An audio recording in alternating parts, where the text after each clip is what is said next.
तो आज बात एक ऐसी शख्सियत से जो अपने विवादित बयानों को पीछे छोड़कर अब सर्वधर्म सद्भाव की बात कर रहे हैं, जो अपनी कट्टर मुस्लिमवादी छवि को तोड़कर इमाम हिंद की बात कर रहे हैं। वो ऐसे शख्स हैं जिनकी राजनीतिक भविष्यवाणियां अब सच हो रही हैं। वो एक ऐसे शख्स हैं जिन्होंने कांग्रेस को अपने गढ़ में 40 साल के बाद जीत का मुंह मीठा कराया, जिसका श्रेय वो कहते हैं कि उनके क्षेत्र के सभी धर्म, सभी जाति, सभी समुदाय के लोगों ने उन्हें वोट देकर सफल बनाया। जी हाँ, तो मेरे साथ आज मौजूद हैं सहारनपुर के सांसद इमरान मसूद जी। बहुत बहुत स्वागत है इमरान जी आपका। तो उत्तर प्रदेश से आप हैं, आपकी संसदीय जो क्षेत्र है वो सहारनपुर, और एक ऐसा क्षेत्र जहां से आपने कांग्रेस को 40 साल के बाद जीत दर्ज कराई। क्या वजह? बदलता स्वभाव या जीत मिली तब स्वभाव बदला? नहीं, मेरा स्वभाव जैसा था वैसा ही है। आपके देखने का नजरिया बदल गया। मैं कभी वैसा था ही नहीं जैसा मुझे मीडिया ने दिखाया। मेरी परवरिश उस माहौल में हुई है कि जिस माहौल में सड़क पर चलते हुए अगर कोई बच्चा बदतमीजी कर दे तो बिना इस फर्क के कि वो हिंदू का है या मुसलमान का है, या मारने वाला हिंदू है या मुसलमान है, चाचा, ताऊ, भाई, मामा, जो भी है, वो रिश्ता धर्म से बंधा हुआ नहीं होता था। वो थप्पड़ मार देता था, उन्हें दिमाग ठीक कर देंगे, पिटाई कर देंगे। और उस परवरिश में पैदाइश हुई कि जहाँ हिंदू और मुसलमान का फ़र्क ही नहीं था। कभी सोचा ही नहीं कि क्या हिंदू और क्या मुसलमान। तो मुझे तो ये कभी था ही नहीं मैं जो बनाया गया था। मतलब आप जो इसका ब्लेम कर रहे हैं बेसिकली सीधे सीधे मीडिया पर कर रहे हैं कि मीडिया ने आपकी छवि को बिगाड़ा। लेकिन तो अब छवि बना भी तो मीडिया ही रही है आपकी। लेकिन सबसे बड़ी चीज लव जिहाद के ऊपर उत्तर प्रदेश विधानसभा में आज एक बड़ा कानून पास हो गया। यही तो मुझे आपसे समझना है।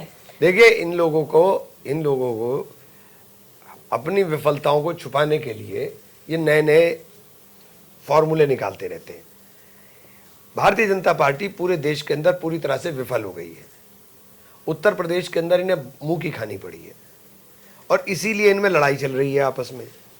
अब कौन मजबूत नफरत की दीवार खड़ी करेगा, इस बात का झगड़ा है। इस बात का झगड़ा है कि नफरत की दीवार कौन खड़ी करेगा। ये झगड़ा नहीं रहा। लेकिन तो उम्र कैद जैसा प्रावधान मैं कह रहा हूं ना कि आप नफरत की दीवार खड़ी कर रहे हो। आप नफरत किस बात के लिए बोलना चाहते हो? तो क्या आप ये आरोप लगा रहे हैं बीजेपी पे कि अब जल्द ही उपचुनाव होने हैं 10 सीटों पर? उसको मैं आरोप नहीं लगा रहा हूं, मैं तो बोल रहा हूं मेरा कि भारतीय जनता पार्टी का एजेंडा फेल हो गया, इसलिए ये इस तरह की हरकतें कर रहे हैं। सीआरपीसी के अंदर इन चीज़ों के लिए तमाम प्रावधान है। आपने जिहाद लफ्ज जोड़ दिया। कौन कह रहा है, कौन मुसलमान बर्दाश्त कर रहा है कि ये हरकतें हों? कोई मुसलमान नहीं बर्दाश्त करेगा। और कौन हिंदू बर्दाश्त कर रहा है कि ये हरकतें हों? ना कोई हिंदू बर्दाश्त करेगा। जो समाज के अंदर तोड़ने वाले लोग हैं उनके लिए कोई बर्दाश्त नहीं करेगा। लेकिन कानून ने अधिकार दिया आपको अपने तरीके से जीने का, आपको अपने तरीके से मानने का। आप तो उसके अधिकारों के ऊपर कानून बना करके आप उसके अधिकारों को रोकने का काम कर रहे हो। कोई भी शिकायत कर देगा जा करके कि इसने मेरी लड़की के साथ लव जिहाद करा, तो उसकी तो जिंदगी खत्म कर दी आपने। आप कर क्या रहे हो? तो अब आपको क्या लगता है ये जो 10 सीटें हैं जो कि एक साख की लड़ाई, मैं मानती हूं कि शायद कांग्रेस, समाजवादी पार्टी, बीजेपी सभी के लिए उत्तर प्रदेश में जिन 10 सीटों पर उपचुनाव होने जा रहे हैं, क्या लगता है जहां हम पिछले 3 दशक से देख रहे हैं कि कांग्रेस यूपी में नजर नहीं आ रही है, क्या कुछ बढ़त इस बार आप लोग हासिल कर पाएंगे? इन 10 सीटों को आप किस तरह से कांग्रेस के लिए देखते हैं? देखिए, इनमें 5 सीटें तो समाजवादी पार्टी की हैं, उनके एमएलए हैं, वही लड़ेंगे, उसमें तो कोई वही नहीं है। बाकी बची 5 सीट में हम लड़ेंगे। तो वो कितना हमें लड़ने को, सीट कौन सी हमारी होंगी और कौन सी उनकी होंगी, ये फैसला पार्टी करेगी। तो क्या इंडिया ब्लॉक के साथ लड़ेगी कांग्रेस या अकेले लड़ेगी? अभी ये फैसला तो राहुल जी अब पार्टी करेगी, हमारा इसको कोई विषय नहीं। लेकिन आप खुद यूपी से हैं, आप सांसद हैं, यूपी के माहौल को समझते हैं, राजनीति को समझते हैं। आपका क्या सजेशन पार्टी को रहेगा? देखिए, कभी भी जब आप चुनाव छोड़ते हो ना, तो आप राजनीति को अपनी कमजोर करते हो। तो कभी चुनाव छोड़ना ही नहीं चाहिए। राजनीति के अंदर, लोकतंत्र के अंदर चुनाव ही तो सबसे बड़ी चीज है। बजट क्या कहेंगे बजट के ऊपर? जीरो।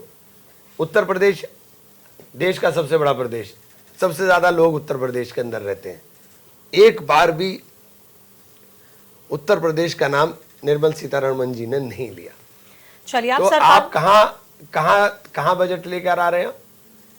आप अग्निवीर के नाम के ऊपर झुंझुना पकड़ा देते हो नौजवान को, नीट के नाम के ऊपर आप इधर उधर की बातें करते हो। 70 पेपर लीक हुए हैं इस सरकार के अंदर, तक क्या तमाशा बना दिया आपने देश का। नहीं, आप एक बात बताइए, अभी बजट आया है, ये 18वीं लोकसभा का बजट था 2024 और 2025 के लिए, और अब बजट के ऊपर ही चर्चा चल रही है। हम राहुल गांधी को देख रहे हैं, पहली बार संवैधानिक पद पर रहते हुए, नेता प्रतिपक्ष रहते हुए जिस तरह का व्यवहार वो संसद में इस वक्त कर रहे हैं, जिसपे स्पीकर खुद उंगली उठा रहे हैं, स्पीकर उन्हें ये बार बार नसीहत दे रहे हैं कि आप संसदीय नियम पढ़कर आइए। कैसी बात कर रहे हैं? नहीं, तो क्या स्पीकर वहां पे सब सारे नियम उन्होंने ही पढ़े हुए हैं क्या? आप कैसी बात कर रहे हैं? ये तो भारतीय जनता पार्टी के, भारतीय जनता जो आज अपशब्दों का और जिस प्रकार के शब्दों का प्रयोग आज अनुराग ठाकुर जी ने किया है, क्या वो संसदीय परंपरा का पालन हो रहा है? राहुल गांधी से ज्यादा तो कोई संसदीय भाषा बोलता ही नहीं है। राहुल गांधी ने कह दिया कि मैं तो इसको इनसे माफी भी नहीं चाहता हूं। राहुल गांधी ने ऐसा नैरेटिव क्रिएट कर दिया है पूरे देश में कि जो लोग कहते थे ना कि बोलते हुए भी डर लग रहा था, अब जबान मिल गई है, लोग बोलने लगे हैं। मसूद साहब, आपको लग रहा है नैरेटिव सेट हो गया है, लेकिन जो राजनीति के जानकार हैं या विशेषज्ञ हैं वो ये मानते हैं कि जिस तरह की भाषा का या जिस तरह की संसदीय मर्यादाओं का उल्लंघन राहुल गांधी कर रहे हैं, वो एक संसदीय पद पर रहते हुए, बताइए ना कौन सा आज जिस तरह से उन्होंने तस्वीरें दिखाई, वो ये कहते हैं हलवा सेरेमनी हर बार होती है, प्रणब मुखर्जी के समय भी हुई, चिदंबरम साहब के समय भी हुई, लेकिन अरे भाई आप एक बात तो बताइए, रहता है, सुनिए आप मेरी बात, जब पैनल वहां पे खड़ा रहता है, वहां पर कभी उस पैनल में दलित, आदिवासी, मुस्लिम होने की बात नहीं उठी। आप कौन है? मैं तो हिंदू हूँ। नहीं, आप कौन से कास्ट हैं? मैं कास्ट पूछ रहा हूँ। मैं पंजाबी हूँ। हाँ, पंजाबी हो ना, अभी इसलिए बोल रही हो आप ये बात। मतलब कोई आदिवासी नहीं होगा, कोई दलित नहीं होगा। तो ये पैनल भी तो कांग्रेस के ही समय का बना हुआ है। हर चीज तो कांग्रेस के समय में बनी हुई है। अरे सब रिटायर होकर तब तो कांग्रेस ने ये बात नहीं बोली ना, देश के आदिवासी उस वक्त क्यों नहीं थे? आदिवासी अफसर होने चाहिए, क्या कारण है? अफसर होने क्या कारण है? सुनिए मेरी बात, क्या कारण है कि देश के अंदर जो 1000 करोड़ या 500 करोड़ या 100 करोड़ के लोग हैं, उसमें दलित नहीं है, उसके अंदर आदिवासी नहीं है, उसके अंदर बैकवर्ड नहीं है। कल तो आप फिर ये कहेंगे कि भाई क्रिकेट में भी इस तरह के तमाम लोग पैनल में लोग होने चाहिए, क्यों नहीं होने चाहिए? ओलंपिक में भी होने चाहिए। अरे आपको पता है क्रिकेट में कितना खेल सरकार थी, आप बातें ना, नहीं, लेकिन बात ये थी कि राहुल गांधी ने कहा है, राहुल गांधी ने कहा है कि जातीय जनगणना हो। अब जातीय जनगणना से क्यों बिलबिला रहे हैं? राहुल गांधी के बयान को इस तरीके से भी देखा जा रहा है कि वो सिर्फ अपने जवाब रटकर आ जाते हैं, चाहे कुछ भी मुद्दा हो, चाहे कुछ भी सवाल हो, उन्हें जवाब अपने ही देने हैं। आप लोग ये बजट गोदी मीडिया कुछ भी बोल ले, राहुल गांधी जवाब गोदी मीडिया के पास नहीं है। राहुल गांधी ने ही गोदी मीडिया को कल पिंजरे से आजाद कराया कि उन्हें पिंजरों के अंदर बंद करके खड़ा कर दिया था। राहुल गांधी ये किसने आजाद करा दिया? आप मीडिया को बेचारा कह देते हैं। और क्या कहें? बेचारा ही नहीं कहेंगे। अब आपकी हालत क्या हो गई? आपकी हालत हो गई, आपको बाजा बजाना है, बस आपको ये नहीं पता कि ये बाजा आपके खिलाफ बज रहा है, आपको पिंजरे में बंद करके खड़ा कर दिया, आप कह रहे हो ना इंसाफ ये है। अरे ये क्या तमाशा है? ये देखिए, मौत, जिंदगी, इज्जत, इल्लत सब अल्लाह के इख्तियार है। लेकिन सच बोलिए, जब चर्चा बजट के ऊपर हो रही है तो हम उन तमाम बातों का जिक्र क्यों सरकार से नहीं कर रहे? चाहे वो मध्यम वर्ग को टैक्स को लेकर बातचीत हो, हम उन गहरी बातों का जिक्र सदन के सामने, देश के सामने क्यों नहीं रख रहे? हम बार बार जाति गणना पर आ जाते हैं, हम बार बार हमने जब बजट में ही कहा ना, नीट की बात कर रहे हैं, तो बजट में नीट नहीं पूछेंगे क्या? आप छात्रों का, नौजवानों का करोगे क्या? बजट में ही पूछेंगे आदिवासियों के लिए करोगे क्या? बजट में ही पूछेंगे कि आप मोस्ट बैकवर्ड लोगों के लिए करोगे क्या? बजट में ही पूछेंगे कि आप इनके आर्थिक सर्वे क्यों नहीं करा रहे हो कि आर्थिक सर्वे करा करके पूरा करो। बजट में ही पूछेंगे ना कि आप लोगों ने पूरा का पूरा आउटसोर्सिंग के ऊपर डिपार्टमेंट पकड़ा दिए, आपने आरक्षण की व्यवस्था ही खत्म कर दी। एक इमेज क्रिएट करने की लगातार राहुल गांधी कोशिश कर रहे हैं कि वो हिंदू भी खुद को बताना चाहते हैं, वो सिख भी बताना चाहते हैं, वो मुस्लिम भी बताना चाहते हैं। तो क्या सर्वधर्म के चक्कर में राहुल कहीं ना कहीं अपनी ही आइडियोलॉजी से तो कंफ्यूज नहीं हो रहे? बिल्कुल कंफ्यूज नहीं हो रहे। राहुल गांधी तो हिंदुस्तानी है, राहुल गांधी कहता है कि ये हिंदुस्तान है, असल हिंदुस्तान यही है जिसके दिल के अंदर हिंदू और मुसलमान, सिख और ईसाई सब बसने का काम करते हो। क्या बार बार शिव का जिक्र कर कर मोदी से तुलना हो रही है? जिस तरह से मोदी खुद को शिव भक्त बताते हैं, वो भी वो तो शिव मुझे की बता तस्वीर दे। ले आते हैं, वो भी आज कह देते तो आप मोदी के लिए तो बोलते नहीं, तो आप तो मोदी के लिए बोलते नहीं, आपको तो राहुल गांधी का नहीं, राहुल गांधी की तस्वीर आपको दिखाई दे रही है, निष्पक्ष मीडिया बैठी है आपके सामने। सुनिए सुनिए, राहुल गांधी की तस्वीर दिखाई दे रही है, जब वो दंडवत जाते हैं तब आपको नहीं दिखाई देता, जब वो गुफा में बैठ जाते हैं तब आपको नहीं दिखाई देता, तब वो संसद में नहीं बैठते ना ध्यान मुद्रा में। मसूद साहब, इन दिनों एक शैडो प्राइम मिनिस्टर का भी जिक्र आ रहा है, यानी कि सरकार के पैरेलल विपक्ष की एक सरकार चलती है। इसको आप कितना सफल फंडा मानते हैं? आपने सुना है इसका जो ब्रिटेन के अंदर है, जी जी बिल्कुल, ब्रिटेन में है ये। अब लेकिन हिंदुस्तान में कितनी सफल हो सकती है वो भी तब जब आप इंडिया ब्लॉक के अलाइन में है। देखिए, मैंने तो ध्यान ही नहीं किया, तो मैं जिस चीज को मैंने पढ़ा नहीं, देखा नहीं, समझा नहीं, उसके ऊपर नहीं बोल सकता हूँ। अब ये आगे के 5 साल कांग्रेस किस रणनीति के तहत एक मजबूत विपक्ष देश को देते हुए आगे बढ़ने वाली है? मजबूत विपक्ष देश को दे दिया, पार्लियामेंट में जाके देखिए, माहौल आजाद हो गया है, पार्लियामेंट के अंदर कितना मजा आ रहा है, वरना तो पिंजरे के अंदर बंद खड़े हुए थे। कल आप लोग, आज आजाद थे, सब भागे फिर रहे थे, मैंने कहा भाई ये ठीक हो गया काम। लेकिन इंडिया ब्लॉक में भी जो तमाम आपके सहयोगी हैं, ये माना जाता है कि विधानसभा में उनका अलग रुख हो जाता है, लोकसभा में उनका अलग रुख हो जाता है, हर मुद्दे पर आपस में बंटते हुए जिस तरह से इंडिया ब्लॉक के सहयोगी दल दिखाई देते हैं, क्या इसका नुकसान कहीं ना कहीं राहुल गांधी या कांग्रेस को हो सकता है? ये तो सब देखिए चलता रहेगा, हर आदमी के अपने स्टेट के अंदर अपनी स्टेट की पॉलिसीज हैं, उसके हिसाब से चलता है। आपके क्षेत्र की बात कर लेती हूँ, क्या कुछ करने वाले अगले 5 साल में अपने संसदीय क्षेत्र सहारनपुर के लिए? कोशिश तो बहुत कर रहा हूँ, अब कामयाब कितना होगा ये अल्लाह बेहतर जानता है। क्या कोशिशें रहेंगी? मैं सबसे पहले मेरा सबसे पहला एजेंडा है वहाँ की हेल्थ सर्विसेज को सुधारना। वहाँ हेल्थ सर्विसेज बहुत खराब है, मेरी कोशिश है कि वो सुधरे। बयानों को लेकर अक्सर आप विवादों में रहे, क्या लगता है इस बार जिस तरह से सर्वधर्म संभाव का एक आप एजेंडा लेके चल रहे हैं, आप सभी धर्मों की अब बात कर रहे हैं, आपके व्यवहार में बदलाव आया है, लगता है इसका फायदा आपके पूरे संसदीय क्षेत्र को मिलेगा? मेरा एक बयान विवादित बता दीजिए आज तक, जिस बात को मैं वो जिक्र नहीं करना चाहती, क्योंकि लगातार आप पे आरोप लगते हैं, हर पत्रकार, हर मीडिया आप पर से वो सवाल पूछती है। जिसे आप वो बयान बता रहे हैं, वो बयान नहीं है, वो बयान नहीं है। आप किसी की क्लिप कहीं से बोलते हुए बना लो और उसे आप बंद कमरे की बात को बयान बता दो, वो बयान नहीं है। मेरा बयान वो है जो मैं बोल रहा हूँ, वो मेरा बयान है, वही मैं दे रहा हूँ। तो मैंने कभी आज तक, मैंने जिस परिवेश में मेरी परवरिश हुई है, उस वहाँ तो हिंदू और मुसलमान होता ही नहीं, वहाँ कुछ भी नहीं होता। ये आप एक बात बताइए, मैं मुसलमान होकर भी 100% शाकाहारी, मुझे कोई फर्क नहीं पड़ता मैं किसके यहाँ जा रहा हूँ, खाना हूँ, किसके यहाँ खा लूँ जा करके, मुझे तो इन चीज़ों से कभी कोई फर्क नहीं पड़ा। खान पान पे क्या कुछ कहना चाहेंगे? जिस तरह से आरोप बीजेपी पर या सरकार पर लगते हैं कि लोगों की थाली तक वो डिसाइड करती है कि किसको कब क्या खाना चाहिए, और अब जिस तरह से उत्तर प्रदेश में मुजफ्फरनगर में हुआ कांवड़ के यात्रा के दौरान के जो आदेश निकले, बैन क्यों नहीं लगाती है सरकार? मीट एक्सपोर्ट पे बैन क्यों नहीं लगाती है सरकार? लगाए मीट एक्सपोर्ट पे बैन। आप सिर्फ मीट के नाम के ऊपर कुछ लोगों को मारते हो हैं, और फिर एक्सपोर्ट आप करते हो।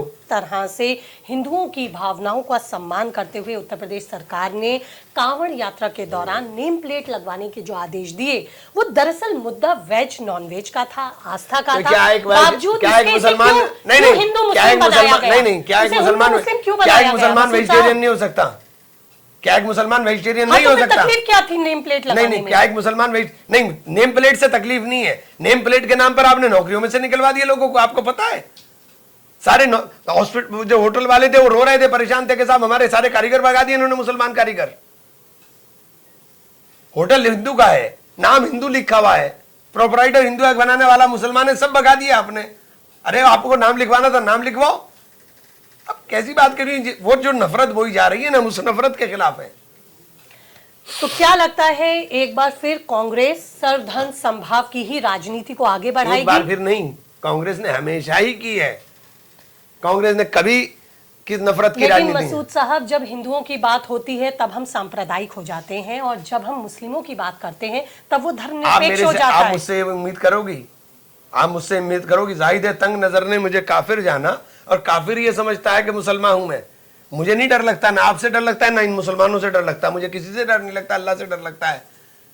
अगर 100 मुसलमान मेरे खिलाफ हो जाए 100% मुसलमान, एक सिर्फ हिंदू की हक बात करने के लिए मैं 100 मुसलमान की कुर्बानी दे दूंगा, और 100 हिंदू मुझसे नाराज हो जाए एक बेहक मुसलमान की गवाही देने के लिए मैं 100 हिंदुओं की कुर्बानी दे दूंगा। मैंने आपको राम का मुरीद होते हुए भी देखा, आपने राम का भी राम काफी ने कहा, गुणगान सुनिए, किया है। आप उन्हें राम मिलेंगे इमाम मर्यादा से जीने हिंद में, बताते हैं। राम मिलेंगे मर्यादा से जीने में, राम मन में है। अगर राम के आदर्शों को मानेंगे तो इंसान ही बन जाएंगे ना। राम के आदर्श को मान तो लीजिए आप। हम तो कह रहे हैं कि राम को मान लिया, राम नारा नहीं, विश्वास है, ये भौतिकता की नहीं मन की प्यास है, तो आप राम को मान तो लीजिए। आप तो राम को मान ही नहीं रहे हो। राम को तो कांग्रेस ने भी नकार दिया था, किसने? आज मान रही है। नहीं, राम आज हमेशा उस क्षेत्र से जीते हुए सांसद संसद भवन में सबसे आगे बिठाए जाते हैं। राम जो है, राम केवल नारा नहीं है, हमने बार बार कहा। और भारतीय जनता पार्टी जो राम के ऊपर राजनीति करती है, राम जी तो नाराज है। राम भगवान कभी नहीं चाहते उनके नाम पर राजनीति हो। राम जी नाराज है। राम जी के जहां जहां कदम पड़े वहां वहां भाजपा हार गई। 11 जगह भाजपा आ रही है जहां राम जी के कदम पड़े। बांदा में हारी, चित्रकूट के अंदर हारी, रामेश्वर में हारी, अयोध्या में हारी। आप 11 जगह हारी है पूरी जगह। आप बताइए कहाँ राम, जहां जहां राम जी के कदम पड़े वहां वहां हार गई, क्योंकि आपने राम जी का अपमान किया है। राम जी राजनीति के लिए नहीं है, राम जी तो मन के लिए। वो भावनाओं के राम हैं, वो भक्ति के राम हैं। चलिए, बहुत बहुत शुक्रिया मसूद साहब हमसे बात करने के लिए, सुनो विद ज्योति विनय कपूर में हमारे साथ बैठने के लिए। तो ये थे सहारनपुर से सांसद जिन्होंने साफ तौर पर बताया कि राहुल गांधी अब राजनीति के नैरेटिव सेट कर रहे हैं और उसी पर ही अब कांग्रेस चलेगी। लेकिन सवाल ये भी था कि ये जो 10 सीटें हैं उत्तर प्रदेश में जिन पर उपचुनाव होना है, जो कि एक साख की लड़ाई राजनीतिक दलों के लिए बनी हुई है, ये फाइट कांग्रेस के लिए कितनी टफ रहने वाली है, ये तो फिलहाल वक्त ही बताएगा। फिलहाल इस तरह की तमाम अपडेट्स और न्यूज के लिए मुझे फॉलो करना और चैनल को सब्सक्राइब करना नहीं